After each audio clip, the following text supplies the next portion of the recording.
മരണാനന്തര നടപടികൾ ലഘൂകരിക്കാനായി പുതിയ ഏകീകൃത ഡിജിറ്റൽ സംവിധാനം അവതരിപ്പിച്ച് ദുബായ് സർക്കാർ.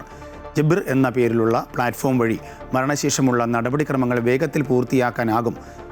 തയ്യാറെടുക്കുന്നത് ദുബായ് ഹെൽത്ത് അതോറിറ്റിയാണ് പുതിയ സംവിധാനം പുറത്തിറക്കിയത്. മരണശേഷമുള്ള നടപടിക്രമങ്ങൾക്കായി വിവിധ സർക്കാർ ഓഫീസുകളെ ബന്ധപ്പെടേണ്ട സാഹചര്യം ഒഴിവാക്കുകയാണ് ജബിർ എന്ന ഏകീകൃത പ്ലാറ്റ്ഫോം. സിറ്റി മേക്കേഴ്സ് എന്ന പേരിലുള്ള ദുബായ് ഹെൽത്ത് അതോറിറ്റി നടപ്പാക്കുന്ന പദ്ധതിയുടെ ഭാഗമായാണ് ജബിർ അവതരിപ്പിച്ചത്. മരണശേഷമുള്ള നടപടിക്രമങ്ങൾക്കായി ബന്ധുക്കൾ നേരിടുന്ന പ്രയാസങ്ങൾ ലഘൂകരിക്കുകയാണ് ലക്ഷ്യം. ഇതിനായി ഓരോ കേസിനും പ്രത്യേക ഉദ്യോഗസ്ഥരെ നിയോഗിക്കും.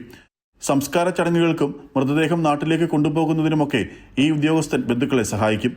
ഏതെങ്കിലും പൊതു സ്വകാര്യ ആശുപത്രിയിൽ ഒരു മരണം രജിസ്റ്റർ ചെയ്യപ്പെട്ടാൽ ഉടൻ തന്നെ ബന്ധപ്പെട്ട എല്ലാ സർക്കാർ സ്ഥാപനങ്ങളെയും തത്സമയം തന്നെ അറിയിക്കുന്ന ഏകീകൃത ഡിജിറ്റൽ പ്ലാറ്റ്ഫോമാണ് ജബിർ. മരണാനന്തര സേവനങ്ങൾ സുഗമമാക്കുന്ന ജബിർ സംവിധാനം ദുബായ് സർക്കാർ ജനങ്ങൾക്ക് നൽകുന്ന വലിയ പ്രാധാന്യമാണ് കാണിക്കുന്നതെന്ന് Dubai Health Authority director general doctor Alawi Al Sheikh Ali പറഞ്ഞു. Amrita News, Dubai.